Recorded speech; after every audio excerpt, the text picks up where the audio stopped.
Hey guys, welcome back to my podcast. Not the podcast, but I would say my audio log. So, from today onwards, I will be recording the audio logs for my everyday activity because I don't need to spend much time on editing or doing something on those video logs and all. So, it would be better for me just to record whatever I'm just doing and whatever I'm reading, what I'm thinking, what thoughts I'm having in my mind, और क्या सोच रहा हूँ और क्या plans हैं.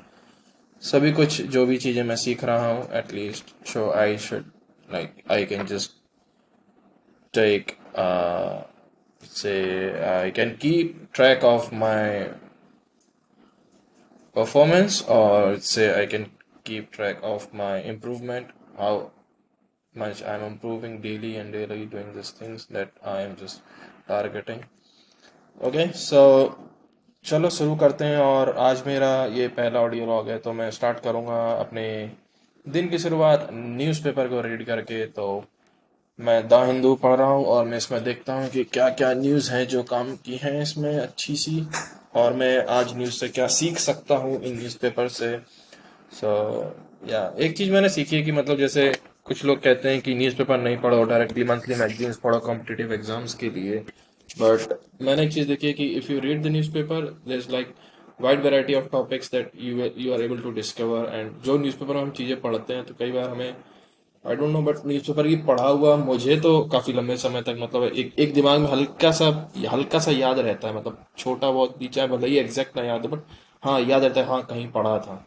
तो newspaper की पढ़ने से कई चीज़ें पता लगती हैं और कई बार एडिटोरियल्स और अलग न्यूज़ जैसे कुछ निकलती हैं स्पेशल एडिटोरियल सेक्शंस में और भी, तो उनको पढ़ने से मुझे लगता है कि थोड़ा लोगों के माइंडसेट और थॉट्स, लोग क्या सोच रहे हैं किस बारे में, और ऊपर से हमें उस टॉपिक के बारे में पता लग जाता है और थिंकिंग कैसी होनी चाहिए, क्या सोच रहे हैं, तो एक थिंकिंग प्रोसेस भी वहाँ से काफ़ी जनरेट करने में हेल्प होती है।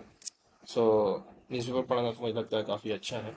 और आजकल लोगों को पता पता नहीं आदत है कि मतलब हर चीज़ पे तुरंत यूट्यूब सर्च किया, यूट्यूब पे जो लोगों ने बोल दिया उसको सुन लिया, उसको मान लिया, ऐसा करते हैं। अगर उनको कुछ भी न्यूज़ भी देखनी है या तो मतलब इतने सारे लोग हो गए हैं कि हर चीज़ पे हर टॉपिक पे videos and videos, even though if they present some misinformation और कुछ गलत इन्फॉर्मेशन भी लगा दी, लेकिन दे will tell that information in that confidence कि people will say yeah this is correct और ये ऐसा है कि ऐसा। बट चलो खैर, everyone has their own choice, किसको क्या पसंद नहीं किसको नहीं, but I prefer more reading about news papers and books.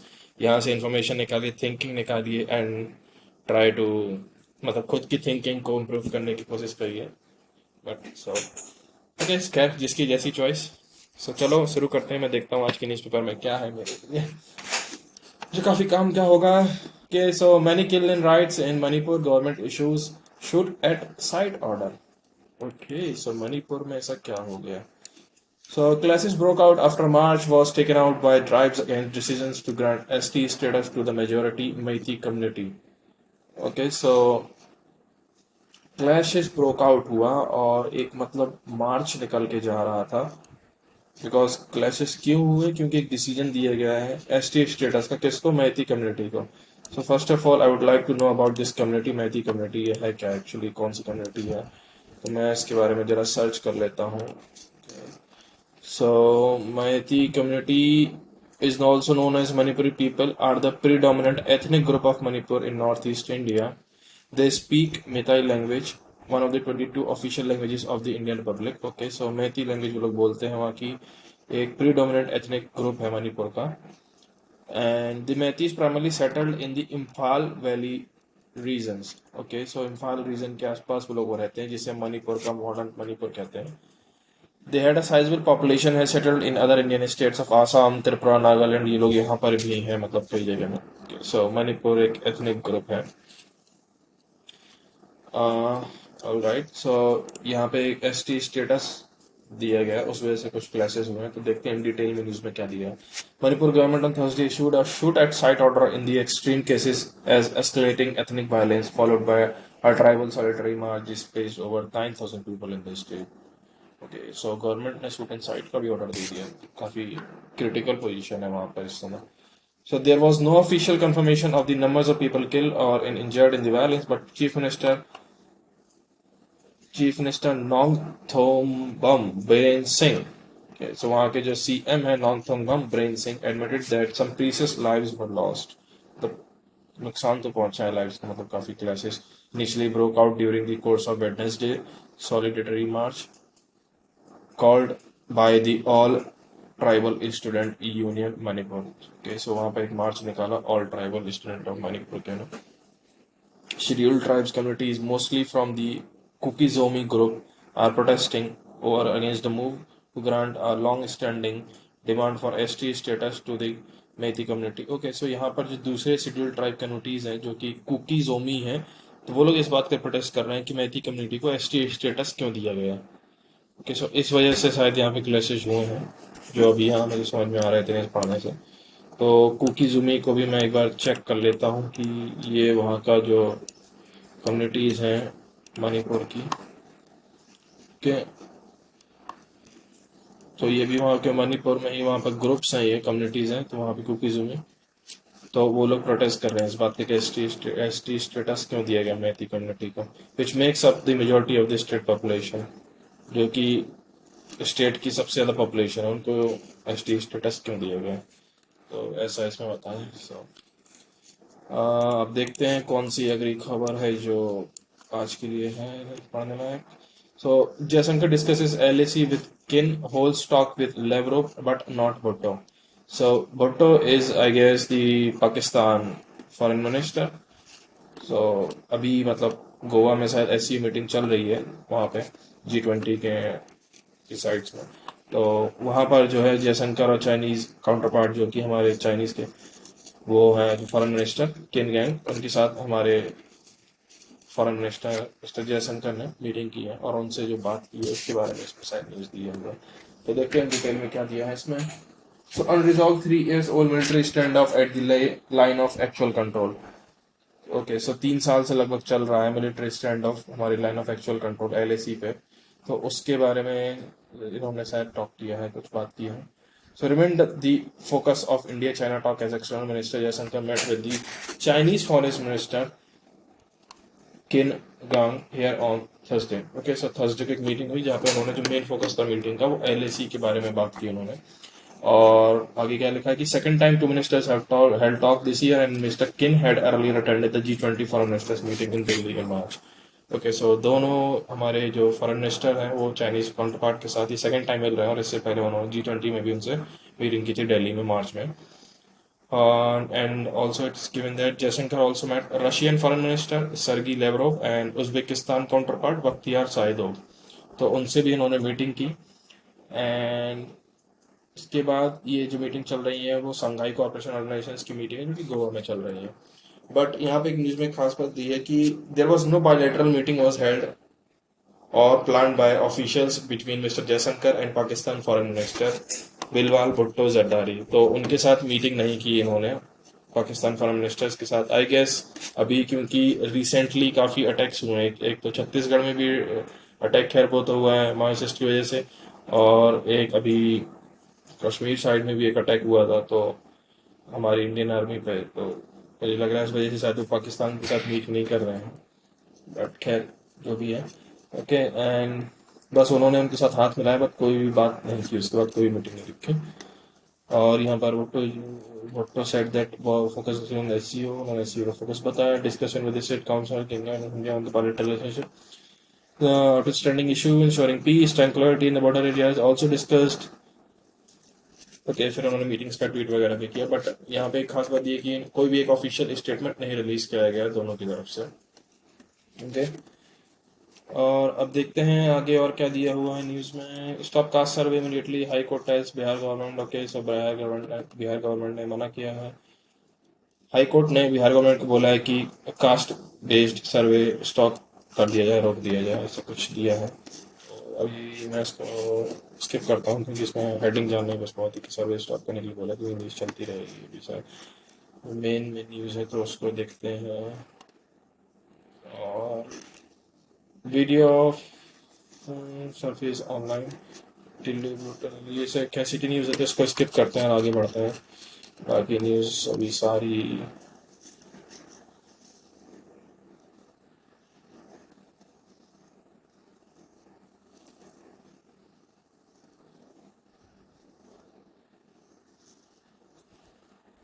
Okay, सो एक न्यूज़ यहाँ पर दी हुई है, voter express concern over breach of data and privacy.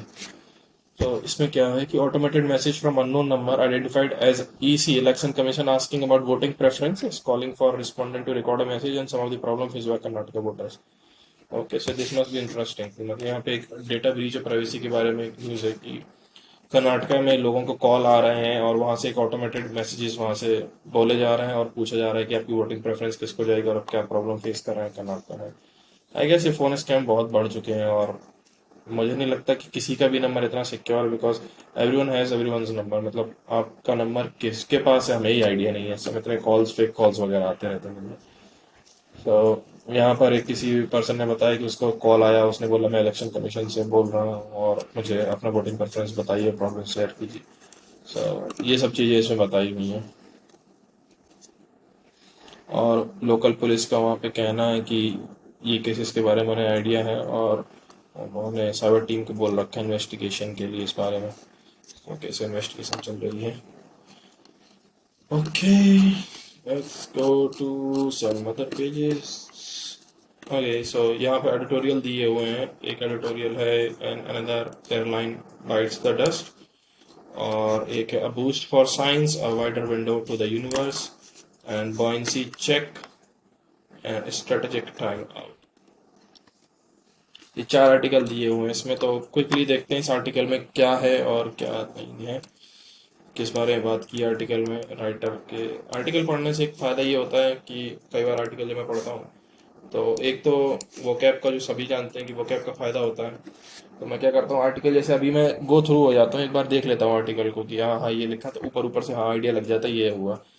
Then फिर रात के समय सोने से पहले एक बार जो है कि कुछ मतलब ऑनलाइन रिसोर्सेज से मैं आर्टिकल की पूरी वोकैब निकाल लेता हूँ और फिर उस आर्टिकल को दोबारा एकदम आराम से बिल्कुल फ्री माइंड से पढ़ के फिर उसकी वोकैब को भी नोट करके फिर उसको सीख लेता हूँ और थोड़ा मतलब try to use it in my conversation और समथिंग। तो मैं उसको ट्राई करता हूँ यूज़ करने में। तो let's take a quick look on this articles, क्या है इसमें क्या नहीं। Airline bites the dust, so this one is the biggest article here. तो इसमें क्या बात की, जब मुझे हेडिंग्स पता लग रहा है कि एयरलाइन के बारे में बात हुई तो पक्का ये गो फर्स्ट के बारे में बात हो रही है, क्योंकि मैंने अभी एक दिन पहले ही पढ़ा था कि मतलब गो फर्स्ट जो है कोलैप्स होने की कगार पे है, क्योंकि बिल्कुल ही वो एकदम कर्जे में डूब चुका है और वो इतने प्रॉफिट नहीं मार कर पा रहा है कि वो अपना कर्जा भी चुका पाए उस तरीके से। एनसीएलटी में भी उन्होंने मतलब ये फाइल किया है इस वजह से। तो देखते हैं इसमें क्या बताया राइटर ने। तो the line from the famous song by Queen Farrokh का Bulsara, another one bites the dust. एक लाइन उन्होंने मेंशन की है, another one bites the dust, एक सॉन्ग के उससे। तो कह रहा है appears to be the swan song for another airline in the India. ये एयरलाइन इंडिया के लिए वो कंपेयर कर रहा है। 1990 airline with the promise of Damania Airways went bast. 1990 में दमानिया एयरवेज का कोलैप्स हुआ था। और इसी week Wadias declare insolvency for the line, Wadias का भी इंसॉल्वेंसी हो गया, गो फर्स्ट का भी हो गया। मतलब उनको उनका भी होने वाला है एक तरीके से, उन्होंने भी बता दिया कि हम भी नुकसान में चल रहे हैं। In its wake we have hundreds of passengers, pilots and cabin crew, standards and locations and thousands of employ who have been left in the lurch of with a long legal battle ahead of them, salvage what is owed to them. सो काफ़ी सारे लोगों को परेशानियां झेलनी पड़ रही, passengers, even the cabin crew members, pilots and other employees जो भी इन एयरलाइंस में जितने भी काम कर रहे थे।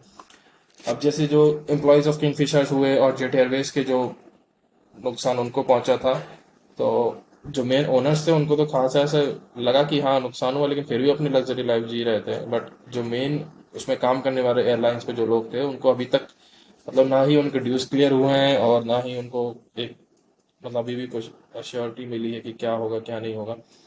तो छोटे लोगों को काफ़ी नुकसान उठाना पड़ा। सो क्या एयरलाइंस और ओनर्स प्रमोटर्स ही को हम ब्लेम कर सकते हैं फेलियर्स के लिए, राइटर कह रहा है। फिर उन्होंने लिखा है कि हमें ओनर्स और प्रमोटर्स के साथ साथ हमें मोर ट्रांसपेरेंसी लाने के लिए मिनिस्ट्री ऑफ सिविल एविएशन इसको भी इंक्लूड करना चाहिए। और थोड़ा उनकी टोन यहाँ पर मतलब लिखा है उन्होंने कि इट्स पपेट, तो डीजीसीए को उन्होंने पपेट बोला यहाँ पे, कि director general of civil aviation उनको भी इंक्लूड करना चाहिए। क्योंकि अब इन्होंने अगले पैराग्राफ में बताया कि वो लगातार बोलते चले आ रहे थे कि फास्टेस्ट ग्रोइंग एविएशन सेक्टर हमारा है, और इन्होंने जो दूसरी तरफ है कि ध्यान ही नहीं दिया एक तरीके से, बिल्कुल एक आंख बंद कर ली कि वहाँ पे जो बाकी एयरलाइंस हैं तो उनकी फाइनेंशियल सिक्योरिटी ठीक है कि नहीं है, फाइनेंशियली हेल्दी है या नहीं है, और जो ऑडिट्स वगैरह किए गए हैं उनको सही से देखा गया है कि नहीं, तो वो चीज़ यहाँ पे कह रहे हैं कि मतलब थोड़ी लापरवाही सी दिखाई, मतलब ऐसा उनका कहना है राइटर का। ओके, नेक्स्ट पैराग्राफ में लिखा है स्टोरी ऑफ डिस्ट्रेस। तो इस पैराग्राफ में बताया कि last 30 years have been the failure of Damania. Okay, so इसमें हिस्टोरिकली बताना चाहते हैं कितने फेलियर्स हुए हैं, वो सब शायद इसमें डिस्कस कर रहे हैं राइटर। 30 ईयर्स में एक फेलियर हुआ डामिया डमानिया एयरवेज का हुआ, एनईपीसी एयरलाइंस का हुआ, एयर डेक्कन का हुआ, एयर सहारा, पैरामाउंट, किंगफिशर, जेट एयरवेज, और भी ऐसे कई सारे छोटे छोटे जो एयरलाइंस थे हमारे एविएशन सेक्टर इंडिया में, उन सभी का फेलियर हुआ 30 साल में। मतलब काफ़ी फेलियर्स देखे हैं इंडिया ने। 2008 में क्या हुआ कि फाइनेंशियल वर्ल्ड कोलैप्स हुआ था, ये हमें पता है सभी को। तो इससे है कि एयरलाइंस को भी काफ़ी कुछ झेलना पड़ा। अब 2009 में बोइंग के कुछ रिप्रेजेंटेटिव थे सिंगापुर एयर शो में, उन्होंने कहा था कि इंडिया में जस्ट 3 एयरलाइंस का स्पेस है, ठीक है, एंड और वहाँ पे उनको बाकी एयरलाइंस के लिए मतलब मर्जर वगैरह करा देना चाहिए। इतना स्पेस नहीं है एयरलाइंस के लिए जितना बढ़ती जा रही है कई सारी एयरलाइन कंपनी। ऐसा एक वहाँ पे स्टेटमेंट दिया था सिंगापुर के एयर शो में एक बोइंग के रिप्रेजेंटेटिव ने। सो अगर इंडिया की बात करें तो crony capitalism ensured that the favour lot were not never questions and bank kept pumping in funds to aid non performing assets. तो यहाँ पे बताया गया है कि बैंक ने लगातार फंड्स देते जा रहे थे एयरलाइंस को। और एक DGCA audit of Kingfisher airline indicate a clear case of deep financial stress. So DGCA के ऑडिट ने जो बताया था कि किंगफिशर एयरलाइंस पे फाइनेंशियल स्ट्रेस था। और there was a consigned to dustbin, there was similar result for Jet Airways के लिए भी ऐसे ही कुछ हुआ, तो उनका भी ऑडिट किया गया तो यहाँ पे वो भी कोलैप्स हुए। एंड जो हमारा एयरलाइन बोर्ड है वो former minister civil aviation DC official है। Just to give the reader example how Reliance India operate and holding in public, बता रहे हैं किस तरीके से काम करते हैं राइटर हमारे यहाँ पे airline industry. So media helps in dishing out the figures and numbers handed out to them without due diligence of any cross check being done. Okay, so मतलब इस पैराग्राफ में जो समझ आ रहा है शायद ऐसा बता रहे हैं कि मतलब जितने भी पिछले ऑडिट्स वगैरह किए गए डीजीसीए जो हमारे फेलियर्स हुए, जैसे जेट एयरवेज हुआ, किंगफिशर एयरवेज हुआ, तो जो उनका ऑडिट वगैरह किया गया था तो उसको ओवरलुक कर दिया एक तरीके से, मतलब ज़्यादा सही से नहीं किया। और जो मीडिया को भी रिपोर्ट्स की गई, मीडिया ने भी ये भी नहीं सोचा कि इसको क्रॉस चेक करके देखना है या नहीं देखना है, जो भी रिपोर्ट्स दी थी उन्होंने उसको ही डिश आउट कर दिया, बस उतना ही वैसा कुछ बता दिया। So DGCA civil aviation requirement for scheduled transport operation clearly spells out the minimum requirement for starting running an airline। फिर यहाँ पे बता रहे हैं कि जो कि सिविल एविएशन की रिक्वायरमेंट है अगर आपको एयरलाइन खोलनी है तो एक है, उसमें जो इंक्लूड है वो है फाइनेंस, क्रू मेंबर्स कितने हैं, स्टाफ, और आपके रूट प्रोजेक्शंस क्या क्या होंगे। तो ये हमारी मिनिमम रिक्वायरमेंट वहाँ पे उन्होंने बताई अगर आपको एयरलाइन स्टार्ट करनी है। बट राइटर कहना है कि इसके साथ साथ अगर आप ये चीज़ें बता रहे हो तो उसके साथ साथ ये भी चीज़ें देखो कि फाइनेंशियल सिक्योरिटी है कि नहीं, और मिनिमम नंबर ऑफ पायलट्स जितने भी हैं वो है कि नहीं, तो और इंजीनियर, केबिन क्रू, और इन सभी चीज़ों को जो भी कंपनी बता रही है क्या उनको क्रॉस चेक किया गया, क्रॉस वेरीफाई किया गया, मतलब एक बोलना और फिर इस चीज़ को एक्चुअली में वो है भी कि नहीं, इस चीज़ को चेक किया गया कि नहीं। तो यहाँ पे एक लूप होल बता रहे हैं कि जिसकी वजह से ये फेलियर हो रहे हैं, तो एक लूप होल हो गया एक तरीके से ये जो हमारी इसमें है इस टाइम, ऐसा इनका कहना है। So has anyone checked why India pays the highest lease charges for aircraft when compared to other countries. India सबसे ज़्यादा लीज चार्जेस देता है एयरक्राफ्ट के लिए जब हम कंपेयर करते हैं अदर कंट्रीज से। क्या DGCA the so called regulator, DGCA हमारा एक रेगुलेटर एयर एविएशन इंडस्ट्री का, even taken action against those who make and come up with false projections with numbers, जो मतलब ऐसी जो एयरलाइंस जो झूठ बोलती हैं और जो मतलब फेक नंबर्स को प्रेडिक्ट करके बताती हैं कि हाँ हमारे ये है, ये इतना है हमारे पास, क्या उनके खिलाफ कोई अगेंस्ट एक्शंस लिया गया है कि नहीं। तो एक लूप होल यहाँ पे भी लग रहा है कि मतलब वो लोग झूठ बोल देते हैं, फिर ऐसा रहता है, फिर बाद में प्रॉब्लम होती है, फिर इंडियन इकोनॉमी को भी दिक्कत आती है। So pleasing and pandering to ego of government is not going to prevent another airline going bust. Okay, so after the worst of COVID-19 over, it was obvious that every airline in India was deep in red. Okay, so हाँ ये COVID-19 के बाद Indian airlines को भी काफ़ी कुछ झेलना पड़ा था। फिर इसके बाद इन्होंने लिखा है कि पैराग्राफ में, इसके बाद जो भी कोविड-19 के बाद क्या सभी एयरलाइंस का सही से ऑडिट किया गया और उनकी जो भी फाइंडिंग्स थे ऑडिट की वो पब्लिश्ड की गई कि नहीं की गई, उसके बारे में भी ये बोल रहे हैं कि क्या अकाउंटेबिलिटी सिविल एविएशन की और जो डीसीजे ऑफिशियल्स की अकाउंटेबिलिटी नहीं थी कि उनको पब्लिश किया जाए, इसके बारे में भी क्वेश्चंस कर रहे हैं। Warning signals, so number of aircrafts have been mothballed in several airports in India and the number of accidents in several incidents over the months have not raised red flag. Okay, so मतलब ये कह रहे हैं कि accidents वगैरह उतने नहीं हुए इंडिया में और ना ही उतने ज़्यादा कोई सीरियस इशू हुए हैं एयरपोर्ट्स को लेकर। सो पैसेंजर्स को लकी बता रहे हैं, इन्होंने ऐसा कहा है। इसके बाद leasing company reprocessing aircraft due to non payment of lease and charging an airport requiring cash and carry operations from an airline for airport and fuel charges are all clear indications of financial health of the airline in the state of deterioration. Another clear pointer is the cancellation of flight due to operational reason. तो कई बार flights cancel हो जाती है operational reasons की वजह से, तो उसको भी उसकी वजह से भी कई बार पैसेंजर्स को काफ़ी परेशानी झेलनी पड़ती है, तो उसके बारे में भी उन्होंने यहाँ पर बात की है। एंड रिवैम्प एविएशन पॉलिसी, तो यहाँ पे शायद इन्होंने डिमांड की है कि एविएशन पॉलिसी को दोबारा से रिवैम्प करना चाहिए। कह रहे हैं कि transparency and accountability is urgently required. Ministry of civil aviation तो है ही, डीजीसीए भी है, ऑफिशियल्स भी है, इन सबको भी हमें इंक्लूड करना चाहिए एयरलाइन ओनर्स प्रमोटर्स के साथ साथ। सो गो फर्स्ट अभी का प्रेजेंट का केस है जो इन सब लूप होल की वजह से वो भी अभी मतलब कोलैप्स होने ही वाला है। A complete aviation policy is required, पूरा का पूरा सिविल एविएशन का एक रिवैम्प चाहिए, करना चाहिए, ऐसा कुछ बताया है। और बाकी यही सब चीज़ें इसमें लिखी हैं आर्टिकल में। Because India is at gold mine for tourism, so इसकी वजह से एविएशन सेक्टर एक इम्पोर्टेंट रोल प्ले करता है, तो उसके बारे में एक मतलब फास्टेस्ट ग्रोइंग सेक्टर बनाने के लिए हमें बहुत प्रॉपर अकाउंटेबल होना चाहिए और सही से मतलब सारी चीज़ें बनानी चाहिए, ऐसा इन्होंने कहा है। So this was all about in this article. देखता हूँ अगले बाकी आर्टिकल में क्या दिया हुआ है। सो एक आर्टिकल यहाँ पे ये दिया हुआ है, buoyancy check.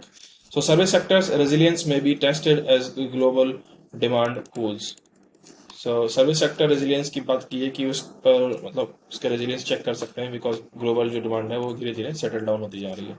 Indian service sector seems to have had a great start of financial year. If one were to go purely by the findings of the SP Global Services PMI Business Activity Index, so SP Global Services का जो PMI Business Activity Index आया है उसके basis पे अगर हम services की sectors की बात करें तो काफ़ी अच्छा स्टार्ट हुआ है इस फाइनेंशियल ईयर में सर्विस सेक्टर का।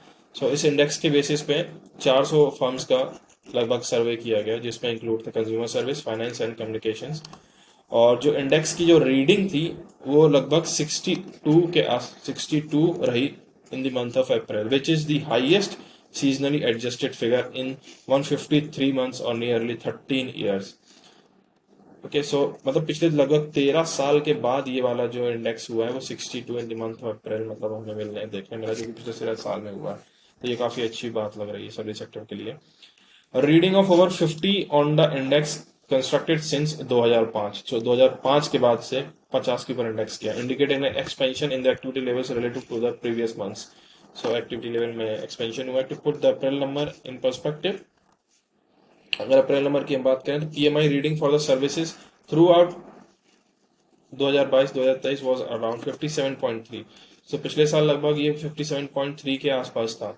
सो increasing importance of service sector economy to India total output and the job creation does not need to be reiterate much. As per the second advance national income estimate for 2022, the gross value added growth from industry as a whole shipped to 4.1%. So इस industry की वजह से जो GVA में हमारा जो फर्क पड़ा है वो लगभग हमारा सिलेक्ट होके 4.1% पे आया है, with manufacturing tripping to just 1.6%, और मैन्युफैक्चरिंग सेक्टर का 1.6% पे आ गया है। So both of them had grown at around 10% in 2001 and 2012. So लगभग 2021-22 के बीच में दोनों सेक्टर लगभग 10% तक का ग्रोथ दिखाया था उन्होंने।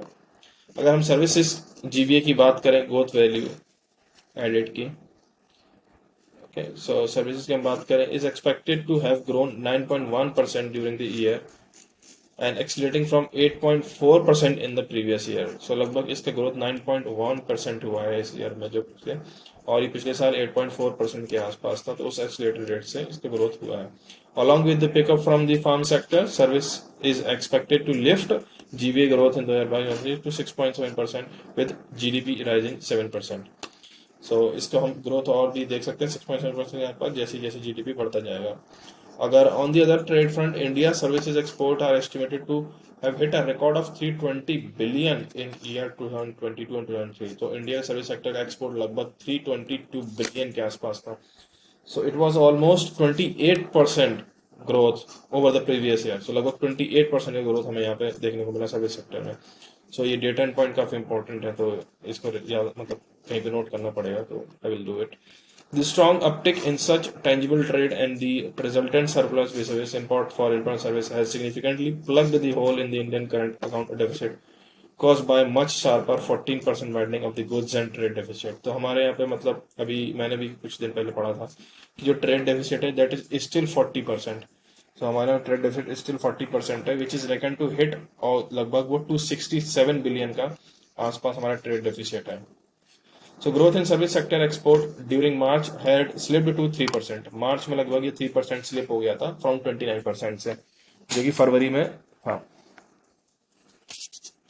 So however, as per the April PMI print, along with the surge in fresh demand and output for domestic services, outbound deals also increased in highest pace in 3 months. So that offers some comfort and amid a strengthening global slowdown in major markets for India office IT and services. Yet the flurry of a crisis in US and European financial institutions, a key clientele for India's tech majors, for instance, remains a worry. The service export growth could moderate going forward, with is corroborated with the lower earnings guidance provided by IT companies while they are extending their funding over onboarding young contributors. The latter is part for uncomfortable trend captured within the PMI readings.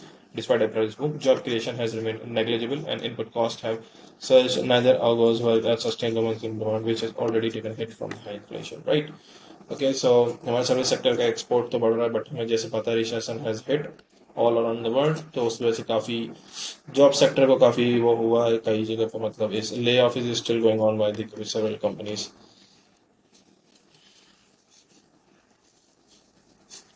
Okay, so यही news मुझे यहाँ पे editorial पढ़ा तो ठीक लगा. और एक एडिटोरियल क्या दिया, a boost for science, wider window to the universe. इसमें क्या दिया है, distant black hole merge neutrons start colliding such as create this cosmic gravitational wave laser information. So एक साइंस एंड टेक का एक आर्टिकल यहाँ पे दिया हुआ है. सो मैं इसको अभी नहीं पढ़ रहा, I will read it in the late night, तो तब मैं इसको देख लूंगा. अभी के लिए मैं आगे बढ़ता हूँ और देखता हूँ और क्या न्यूज़ है इसमें.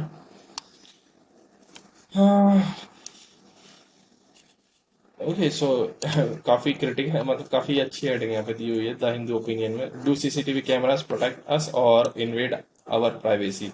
क्या वो हम प्रोटेक्ट करते हैं, हमारी प्राइवेसी को इन्वेड करते हैं.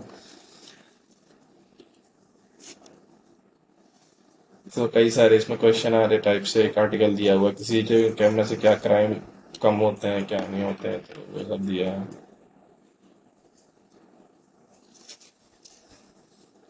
ओके, आगे बढ़ते हैं. The difference between podcast interview and media interview. एक यहाँ पर एक दिया हुआ difference between a podcast interview and a media interview. तो the podcast is more demanding, it is also in some ways less stressful and uniquely rewarding. Okay, podcast के बारे में एक यहाँ पे बात की गई है. I will read it later. It's not that much useful, I guess.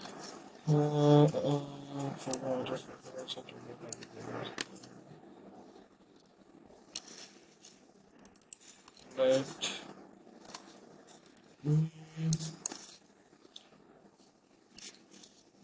Okay, so text and context page पे एक आर्टिकल दिया हुआ है ऑन द वॉशिंगटन डिक्लेरेशन. सो इसमें क्या दिया, मैं जरा पढ़ने की कोशिश करता हूँ. So in sub heading is given what prompted the visit of South Korean president Yoon Suk Yeol to the US. South Korean president ने यूएस को विजिट किया. So what was the reason for that? Why does South Korea not have its own nuclear arsenal? What is the significance of new agreement? How does it relate to nuclear deterrence? How have China and North Korea responded? Okay, so for the geopolitical points, काफी interesting articles are. Let me just read it quickly. The story is 25th April 25th, South Korean President Yoon Suk Yeol arrived in the US to commemorate the 70th anniversary of US bilateral South Korea bilateral relations. Highlight of this visit was the significance of the Washington Declaration as a nuclear deterrence strategy.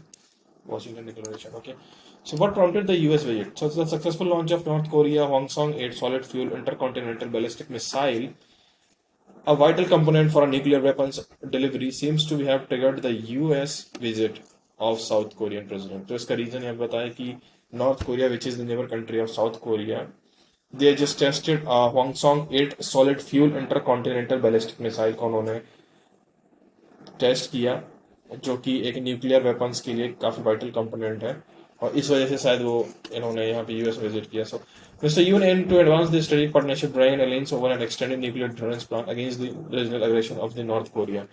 So I guess they are seeking help from the US about this North Korea aggression towards the region. So okay.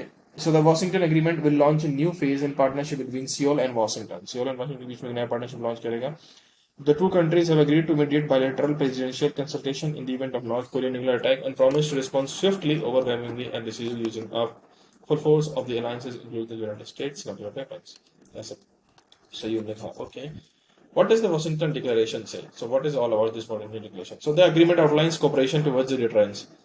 Okay, so let me just check the meaning of this deterrence.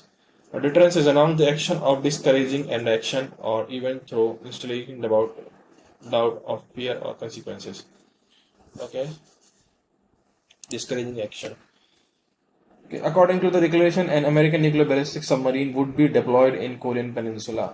Okay, so America की एक nuclear ballistic submarine जो कि Korean peninsula में deploy की जाएगी। A nuclear consultative group would be formed to formulate principles of joint response tactics. South Korea would receive intel from the US regarding nuclear advancement, and the US will strengthen South Korea nuclear deterrence capabilities through joint military training programs and an annual intergovernmental simulation. Okay, so South Korea मतलब यहाँ पे US से एक तरीके से help ले रहा है एक अग्रीमेंट के थ्रू, जहाँ पे उन्होंने तो ऐसा रखा है कि एक कोरियन पेनिनसुला में वहाँ पे न्यूक्लियर बैलिस्टिक मिसाइल होगी अमेरिका की, और एक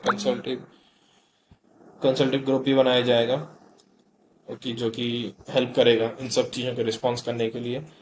और साउथ कोरिया एक वहाँ से यूएस से इंटेल भी प्राप्त करेंगे, मतलब वहाँ से खबर वगैरह न्यूज़ वगैरह भी लेंगे जो न्यूक्लियर एडवांसमेंट हो रहे हैं उन सब चीज़ों के बारे में।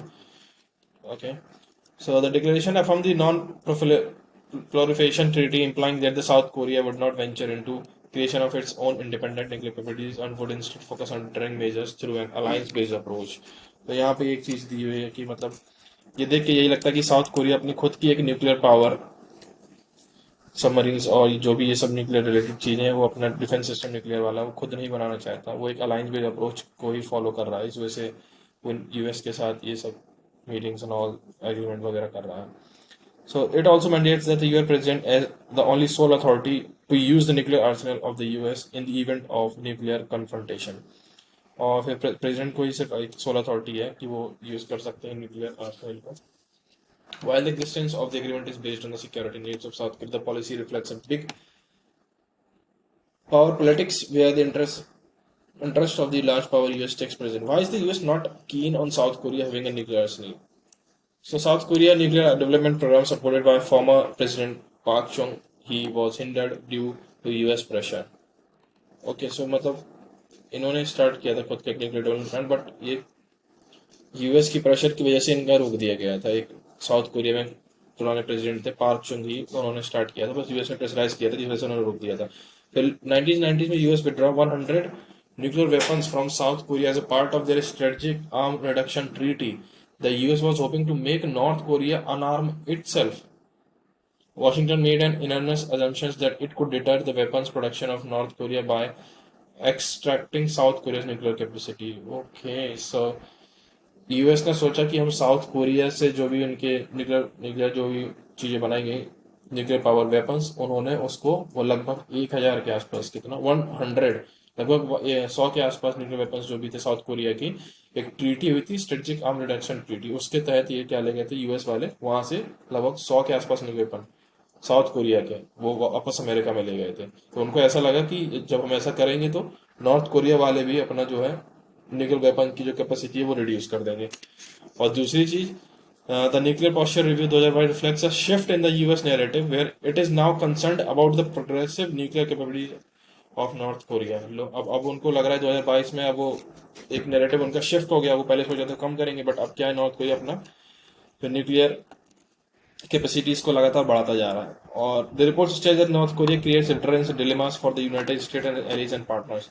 और रिपोर्ट ऐसा बताते हैं कि नॉर्थ कोरिया एक डिटरेंस बनाता जा रहा है, डिलेमा जो भी यूएस की जो जितने पार्टनर्स एंड एलीज हैं उनके लिए, and that a crisis, a conflict on the Korean Peninsula could involve a number of nuclear armed actors, raising the risk abroad conflict. Okay, so and finally, the US wants to control the global nuclear arm production. It has been reluctant to allow South Korea to develop their nuclear arsenal as it would hinder the prolonged effort of controlling a nuclear production in the world. So the assurance of the US and its nuclear weapon would protect its allies by being responsible for maintaining stability in the region. And with the larger goal of non-proliferation, Washington plays a major influence in the South Korea foreign policy objectives, and Seoul would rather not disappoint the US as they are vital supporter of their cause. Okay, so मतलब US ने यहाँ पर south Korea को पहले रोका कि वो खुद के अपने न्यूक्लियर वेपन्स ना बनाए ट्रीटी के तहत 1990 में, फिर उसके बाद उनके जो भी बने थे वो सारे ले लिए थे, और उसके बाद फिर उन्होंने बाद में उनको एहसास हुआ कि जो उनकी ट्रीटी हुई थी, अब उसके अलावा जो नॉर्थ कोरिया वाले हैं वो तो अपने वेपन्स बढ़ाते ही चले जा रहे हैं। फिर थर्ड वन में क्या था कि साउथ कोरिया के साथ यूएस की जो ट्रीटी हुई थी, तो उसके अंदर अब यूएस क्या चाहता है कि जितने भी ग्लोबल न्यूक्लियर प्रोडक्शन है वो खुद ही कंट्रोल करे। तो इस ट्रीटी वजह से वो साउथ कोरिया से उसने वो लिया, फिर उनको मतलब ऐसा बोला कि एक तरीके से ट्रीटी के तरीके कि हम आपको मतलब देंगे न्यूक्लियर वेपन जब जरूरत पड़ेगी, और वैसे आपको प्रोड्यूस नहीं करना है। तो यहाँ पे दिख रहा है कि मतलब साउथ कोरिया की जो फॉरेन पॉलिसी है उसमें यूएस का कितना इन्फ्लुएंस है, मतलब US is playing a vital supporter role for their cause. तो मतलब ये चल रहा है जियो पॉलिटिक्स में साउथ कोरिया यूएस में। What has been a regional response? The Washington Declaration advocates for nuclear deterrency policy. The region aiming a balanced power dynamics against North Korea. Balanced power होना चाहते हैं, while they aim to defuse the threat. Physical deployment arsenal can be deemed as a direct threat by opposing actors and used as leverage to act aggressively.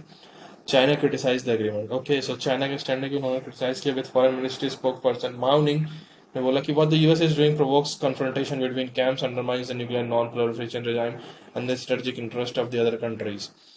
North Korean leader Kim Jong-un system Kim Jong warned that the declaration would not only result in making peace and security of the North region would be exposed to more serious danger. Okay, so China and both North Korea people are just criticizing this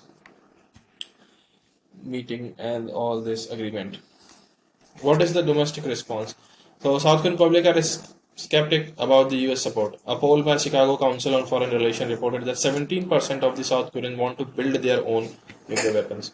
But वहाँ के जो local people का कहना है कि हमें खुद अपना nuclear weapon बनाना चाहिए with an aggressive North Korea in the neighborhood. They would prefer their own deterrence. तो वो खुद बनाना चाहते हैं, ऐसा उनका कहना है। So काफी इंटरेस्टिंग आर्टिकल लगा मुझे ये वाला। Okay, what is there behind Manipur widespread unrest? Okay, so ये आर्टिकल तो मैं जरूर पढ़ूंगा कि मणिपुर के अनरेस्ट में क्या रीजन है। So what triggered the conflict between the non-tribal Meitei people and other tribal groups? Okay, so Meitei people are ethnic group because मैंने अभी सर्च किया था स्टार्टिंग में जब मैं न्यूज़ पढ़ रहा था कि Meitei ग्रुप का ethnic group है। Okay, so ये non-tribal group है और other tribal group में ऐसा क्या हुआ कि conflict हुआ। So story so far, Manipur has been arrested since February, and when the BJP-led government launched eviction drive soon as targeting a specific tribal group. The drive led to protest, but not the scale of the one. May triggered a Manipur High Court direction to the state to pursue a 10-year-old recommendation to grant a Schedule ST status to the non-tribal Meitei community. So लगभग 10 साल पुराने recommendation को high court ने बोल दिया कि हमें मतलब ST स्टेटस दे दीजिए Meitei कम्युनिटी को। So Manipur ethnic composition क्या है, मणिपुर में कौन कौन है लगभग। So geography has a lot to do with Manipur's problem. The state is like a football stadium with the Imphal Valley representing the play field. Okay, football stadium की जैसा है जो कि इम्फाल एक play field है at the center and surrounding hills the galleries. 4 highways, 2 of them lifelines for our state, and the valley's access points in the world beyond. The valley, which comprises 10% of the Manipur landmass, is dominated by non-tribal Meitei, who accounts for more than 64% of the population of the state. Okay, so लगभग वहाँ पे valley में जो भी मणिपुर का जितना भी land mass है, मतलब जितना लैंड का एरिया है, तो उसका लगभग 10% पूरा टोटल एरिया वहाँ पे नॉन ट्राइबल कम्युनिटी मैती है जो वहाँ पे सबसे ज़्यादा है, और लगभग ये स्टेट की टोटल 64% पॉपुलेशन से भी आसपास है। Yields 40 of the state and 60 MLA. The hill comprise 90% of the geographical area are inhabited by more than 30% of the recognized tribes. अब लेकिन जो हिल एरिया है वहाँ का, तो उसमें लगभग 30% से ज़्यादा रिकग्नाइज ट्राइब्स हैं, बट वहाँ से सिर्फ 20 MLA असेंबली में जाते हैं। और जो मैती ट्राइब वाला है जो कि 64% एरिया लगभग उनके पास है, जो लैंड मास वाला, उनके वहाँ से लगभग 40 of the state 60 MLA, okay 40 state से लगभग उनके 60 MLA जाते हैं. So while a majority of the Meiteis are Hindus, followed by Muslims, 33 recognized tribes, broadly classified into any Naga tribes and any Kuki tribes, are largely Christians. Maiti में क्या है कि वहाँ पर हिंदू और मुस्लिम ज़्यादा है, सबसे ज़्यादा हिंदू हैं एंड देन मुस्लिम्स आते हैं. एंड 33 रिकॉग्नाइज्ड ट्राइब्स हैं जिसमें कि ब्रॉडली क्लासिफाई किया गया है Naga tribes and any Kuki tribe जो कि लार्जली क्रिश्चियंस हैं. So, what is Meitei Agreement? Meitei Agreement is hearing a petition by 8 people representing a Meitei tribe on union. The Manipur High Court on April 19, Manipur High Court directed that the state government to submit within 4 weeks a 10-year-old recommendation to the Union Tribal Affairs Ministry for the inclusion of the Meitei community in the ST list. The court referred the ministry letter in May 2013 to the Manipur government seeking special recommendation along with the latest socio-income survey ethnic report. The letter followed a representative submitted by the Scheduled Tribe Demand Community Manipur, which began demanding ST status for the Meiteis in 2012. The petitions told the High Court that the Meiteis were recognized as a tribe before the merger of the state with the Union of India in 1949. उनको पहले tribe बताया जाता था जब union of India 1949 से पहले. They argued that the status is needed to preserve the community and save the ancestor land, tradition, culture and language of the Meiteis. The STDCM, which is Scheduled Tribe Demand Committee of Manipur, said that Meiteis need constitutional safeguard against the outsiders, stating that the community has been kept away from the hills while the tribal people can buy land in the shrinking Imphal Valley. इसमें क्या बताया है कि मैती का argument क्या है यहाँ पे कि जो मैती पीपल हैं लगभग एक 10 साल पुराना रिकमेंडेशन था यूनियन ट्राइबल स्टेट गवर्नमेंट का. वहाँ पे मैती में लोगों ने मतलब 8 लोग गए थे मैती ट्राइब के. सो उन्होंने मणिपाल हाई कोर्ट में अप्रैल 19 को एक पिटीशन फाइल की थी जिसके तहत बताया था कि फिर हाई कोर्ट जो वहाँ की हाई कोर्ट है मणिपुर का, तो उन्होंने स्टेट गवर्नमेंट को बोला था कि 4 हफ्ते के अंदर रिपोर्ट को सबमिट करें, क्योंकि 10 साल पुराना एक रिकमेंडेशन है यूनियन ट्राइबल अफेयर्स मिनिस्ट्री का for the inclusion of Meitei community in the ST list. तो एसटी लिस्ट में डालना चाहते हैं. सो कोर्ट ने रेफर किए लेटर्स लाइक 2013 के जिसमें रिकमेंडेशन बताई गई थी. सोशियो इकोनॉमिक सर्वे 2013 का सोशियो इकोनॉमिक सर्वे यूज किया था रिपोर्ट के तौर पर लेटेस्ट सर्वे.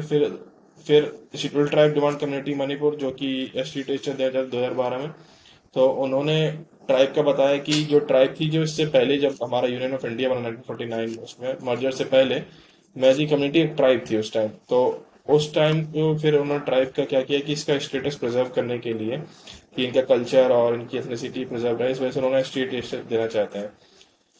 हाँ, और मैती कम्युनिटी को सेफ गार्ड पहुंचाने के लिए स्टेटस बना रहे हैं वो लोग की कम्युनिटी जो है कि हिल्स के आसपास रहती थी अब ना वो इम्फाल वैली में श्रिंक होती चली जा रही है. पहले मतलब इनकी जो कम्युनिटी थी और ज़्यादा बड़ी थी लेकिन अब धीरे धीरे कम होती जा रही है. इस वजह से वो स्टेट स्टेटस देना चाह रहा है.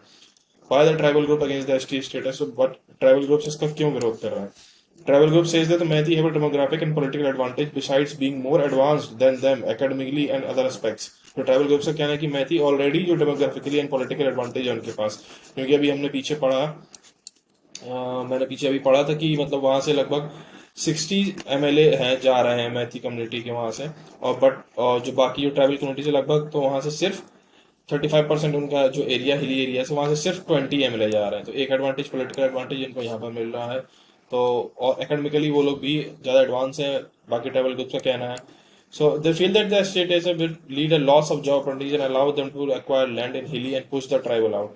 तो उनका कहना है कि इस वजह से अगर एसटी स्टेटस भी दे देंगे तो इस वजह से क्या होगा कि हिल एरियाज में भी अपना धीरे धीरे एक तरीके से वहाँ पर रहना स्टार्ट कर देंगे, तो हो सकता है कि हमारी जॉब अपॉर्चुनिटी भी छिन जाए और हमें धीरे धीरे जो बाकी जो ट्राइबल ग्रुप्स है वो हमें छोड़ के ना जाना पड़े हिल एरिया. तो इस बात की उनको टेंशन है, तो इस वजह से सारा क्लैश और ये सब हो रहा है. सो Tribal Student Union of Manipur point out that the language of Meitei people is included in its 8th schedule of the constitution and many of them have access to benefits associated with the SC, OBC and EWC status. So Tribal Student Union का कहना है कि जो Maiti community है already जो उनकी language है वो ऑफिशियली रिकॉग्नाइज लैंग्वेज है और 8th शेड्यूल में इंक्लूड भी है, तो जिस वजह से उनको कई सारे SC, OBC और EWC स्टेटस के फायदे भी मिलते हैं. To the Hill tribal people of Manipur, the demand of ST status is a polite attitude for the permanent political demand of the Kukis and Nagas, as well as a tactic ready for the dominant valley developers to make inroad into the hill area of the state. Jawaharlal Nehru University of Lecture wrote in state of Manipur. तो यहाँ पे बताया है उन्होंने कि जो हिल tribal people of Manipur है, they want for state is a ploy, so is designed to turn a situation for the political demand of cookies and Naga village tactics ready dominant Delhi and the villages to make inroads into the hill areas of the states. तो इसमें कुछ book में कुछ लिखा हुआ तो उसके बारे में डिस्कस किया उन्होंने। So what led the unrest क्या, so pro government groups in Manipur, जो गवर्नमेंट के खिलाफ जो ग्रुप्स हैं जितने भी, जो कुछ ट्राइबल ग्रुप्स हैं with vested interest are trying to scuttle chief minister Nongthambam Biren Singh crusade against drugs. The anti-drug drive began with destroying poppy fields with the theory that illegal settlers from Myanmar, ethnically related to the Kukizum people of Manipur, are behind clearing forest and government lands to grow opium and cannabis. So यहाँ पे क्या बताया है कि जो वहाँ के जो सीएम है उनका एक एक्शन उन्होंने लिया है ड्रग्स के खिलाफ वहाँ पे मणिपुर में। उनका क्या कहना है कि एक ड्रग के खिलाफ एक कैंपेन चलाया है कि anti drug with destroying poppy fields with the theory that illegal settlers from Myanmar ethnically related to the Kuki Zumi people of Manipur। उनका कहना है कि जो वहाँ पे जो कुकी जुमी के लोग हैं जो इतने रिलेटेड हैं वो एक इलीगल सेटलर्स बनते जा रहे हैं म्यांमार मणिपुर साइड से, और इस फॉरेस्ट को खाली कराना है जिसमें ये लोग ओपीएम और कैनबीज वगैरह उगाते हैं। तो ये सीएम वहाँ पे एक ड्रग ड्राइव चला रहे हैं एक तरीके से। So the first violent protest on March 10 was against the eviction of the resident of the Kuki village. तो वहाँ पे वो कुकी विलेज से लोगों को हटाया जा रहा था जिस वजह से वहाँ पे उन लोगों ने प्रोटेस्ट किया। This made the state government withdraw from the suspension of operation with 2 Kuki commissioner accused of inciting the protesters. तो ये बाद में ये इसको रोक दिया गया इसको गवर्नमेंट ने अपने ऑपरेशन को, क्योंकि वहाँ पे 2 लोग कुकी वैसा बोल रहे हैं कि लोगों को भटका रहे थे, ऐसा बोल रहे थे।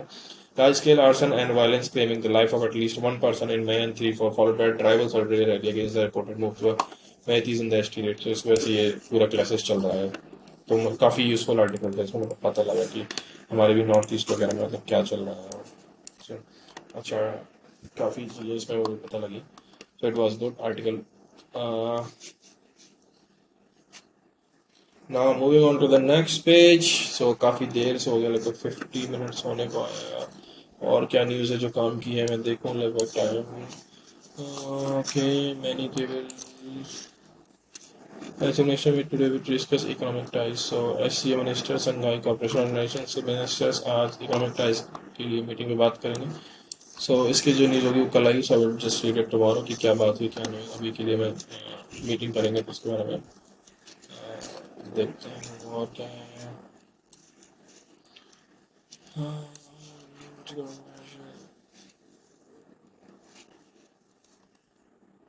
Market will decide if a film is worth to watch, chief justice of India ने ऐसा बोला द केरला स्टोरी के लिए। एक न्यूज़ दी हुई है। एक आर्टिकल दिया हुआ है, higher PF pension 1.16% to be taken from the employers share, says Labour Ministry. The Union Ministry has issued 2 notifications on Wednesday on the implication of the Supreme Court verdict on the Higher Provident Fund. So while one notification empowers the Employee Provident Fund organizations to withdraw 1.16% additional contribution from within the overall 12% of the contribution of the employers into the PF. The second notification says that the relevant provisions in the Code of Conduct Security legalize this step. Provision will implemented in the retrospective employees will contribute around 8.3% of the entire wages or wages from the September. When the decision is senior information that the contribution into pension fund is exactly the same as the prior to the Supreme Court order on the matter of November 4. Only the legal infirmity has been corrected by the government in the compliance with the fixed code. Instead of 1% wages employees share of PF, now the same will come from the employer share of PF. Sorry, कुछ corrections वगैरह किए हैं। Okay, so AIR should be referred as Akashvani, All India Radio Director General Vasu Gupta directed all the departments concerned to ensure that the publicly recorded is referred to as Akashvani in accordance with the Prasar Bharati Broadcasting Corporation. Okay.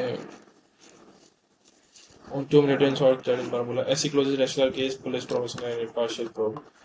Okay, so as Supreme Court national case, police promising an impartial probe.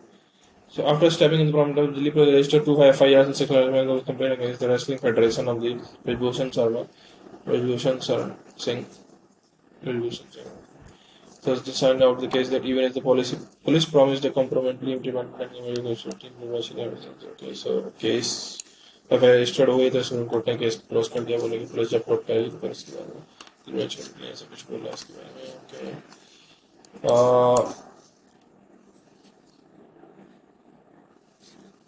Okay okay so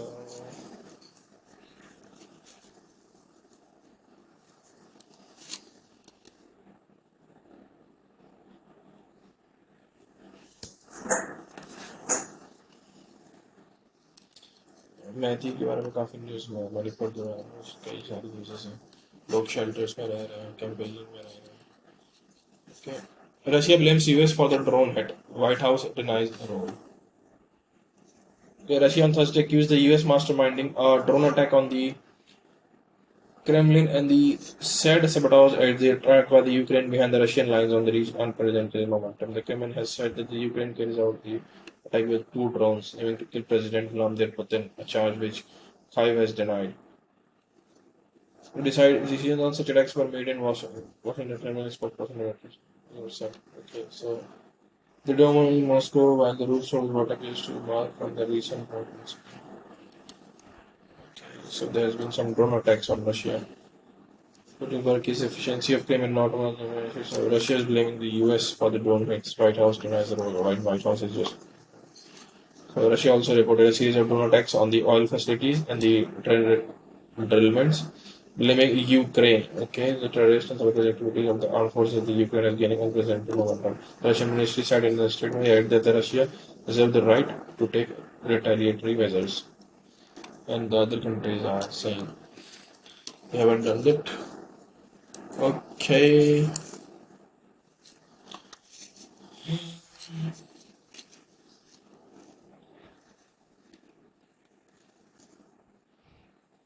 एक news और business में क्या है कि India Russia set to suspend talks to settle trade in rupees. So two government officials say negotiator unable to convince Moscow to stop rupees in its coffers. An increasing amount of trade is being settled in other currencies like UAE and dirham. So India and Russia have halted efforts to settle bilateral trade in rupees after months of negotiations failed to convince Moscow to keep a rupee in its coffers. Two Indian government officials and a source will director knows that. Okay, so Russia और India ने माना था मतलब Russia को convince नहीं कर पाए trade करने के लिए इंडियन रुपी में. So this would be major setback for Indian importers of cheap oil and coal from Russia who were awaiting a rupee payment mechanism to help lower currency conversion cost. So इससे काफी नुकसान पहुंचेगा Indian importers को जो कि cheap oil import कर रहे थे एंड कोल भी जो रशिया से आ रहा था जो कि रुपये पेमेंट में भी पेमेंट बनी थी उसकी. So with the high trade gap in favor of Russia, Moscow believes it will end up an annual rupee surplus of over 40 billion if such a mechanism is worked out. And feels rupee accumulation is not desirable. An Indian government official who did not want to be named told Reuters. Okay, so the rupee is not fully convertible, and India's share of global export of goods is just about 2%. So these factors reduces the necessity of the country to hold rupees. Okay, so India की presence की वजह से सिर्फ जो कि 2% है रुपी का तो उन्होंने इस वजह से डिनाई कर दिया. So India started exploring rupee settlement mechanism with Russia soon after the invasion of Ukraine. Most trade is in dollar, but increasing amount is being currently in Canadian dirham. Okay.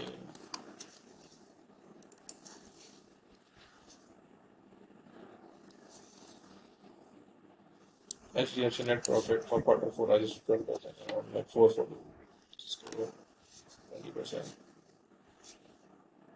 Central bank digital currencies (CBDCs) could bring about a substantial change in the sphere of cross-border payments. RBI Deputy Governor T. Ravi Shankar observed on Thursday, adding that the coordination across the countries and between the public and the private sectors was, however, essential. So, cross-border payments has been a forefront in the initiative of G20 and other organizations in the last few years. Mr. Shankar said, and within the fourth edition of G20 Sprint, a global technology competition is promoting the nation solution for global development, well developed by organizing a bank of international settlement. So, BEAS Innovation Hub, this hackathon will give its fillip in taking this initiative forward. HDFC Bank to open 675 non-urban branches. Okay, so HDFC is going to open 675 non-urban branches, and the net profit for HDFC is rises to 20%, which is around 4.45 crores. Okay.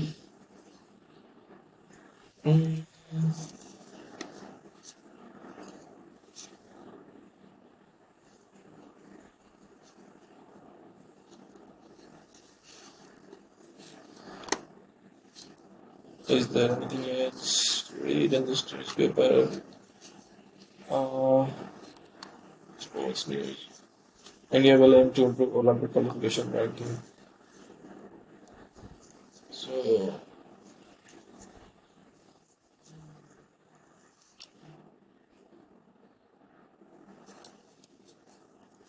residents are still protection. Okay, so finally, I have just finished this reading this newspaper. Hope you guys see you in the next session. Take care. Bye bye.